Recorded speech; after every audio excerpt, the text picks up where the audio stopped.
Good morning, Fellowship Hi-Crest. Welcome to Jumpstart. Today we are going to be in Judges chapter 21, verses 11 through 25. Today we're going to look at, I'm just going to read verses 24 and 25 of that passage. Join me there. It says, Then the people of Israel departed by tribes and families, and they returned to their own homes.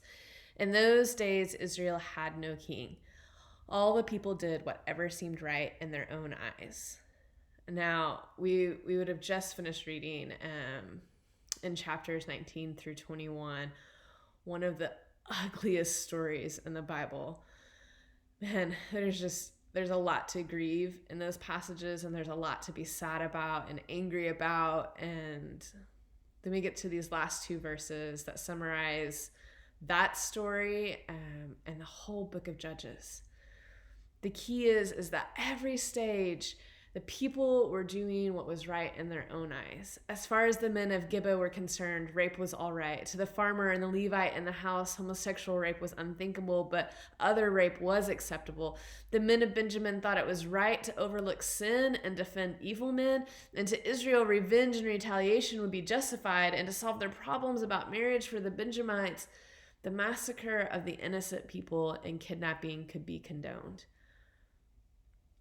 And never at one point did they stop and say, God, what should we do? What's the right answer in this situation? How do you want us to handle this? How do you want us to act in this situation? And by the end of Judges, the Israelites had become just like the Canaanites that lived in the land before them. See, God had warned them against becoming like them, but I think the Israelites thought that they would become like them if they participated in idolatry or if they worshiped the Baal gods that the Canaanites worshipped. But it actually began with individuals ignoring the law of God and doing what was right in their own eyes. And it led to a whole nation into moral corruption and moral collapse. And so when we get to the end here, we say, how is it that Israel is still Israel? That all of the tribes are still on the face of the planet? Like, why has God not just destroyed them? And it can only be because of His grace. Thank goodness He wants to be with His people more than His people want to be with Him. Thank goodness He pursues us even when we run away. And while all of the judges that we have seen raised up in this book, they had flaws and failures and were corrupt, it draws a sharp need for the right Savior, the perfect Savior, the one that could do everything that these judges couldn't do, the one that wasn't going to fail in the way that men fail. They point towards Jesus.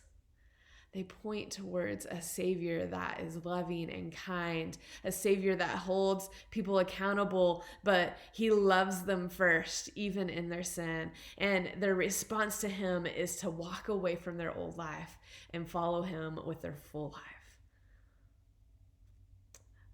To Jesus, who is perfect in every way.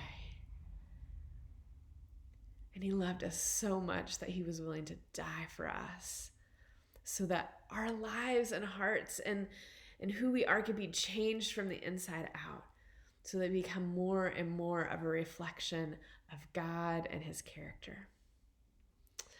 I hope you're encouraged by this today. Thank you for joining us. Continue to power up, pour in, and spill out. We'll see you next week on Jumpstart.